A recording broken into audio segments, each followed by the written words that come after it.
యోసేపుని అన్నలో అమ్మివేశారు. బానిసగా పోతీఫర్ ఇంటికి వెళ్ళాడు. ఇంటిలో పని చేసుకుంటూ ఉన్నాడు. కానీ దైవ భయం కలిగి ఉన్నాడు. దేవుని యందు భయభక్తులు కలిగి ఉన్నాడు. ఆ ఇంటికి యజమాని తర్వాత యజమానిగా మొత్తం పనులు చక్కగా పెట్టుకుంటా ఉన్నాడు. ఇదిగో పోతీఫర్ భార్య ద్వారా ఇదిగో యోసేపుని పాపంలో పడేయాలని చూస్తే తండ్రికి భయపడ్డాడు, దేవునికి భయపడ్డాడు, పాపానికి దూరంగా పారిపోయాడు.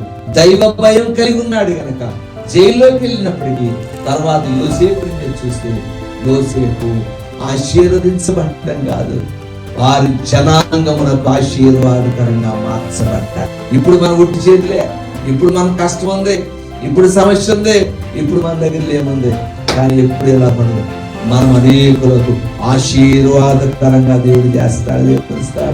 అందుకని మనం దైవ భయం కలిగి ఉండాలి.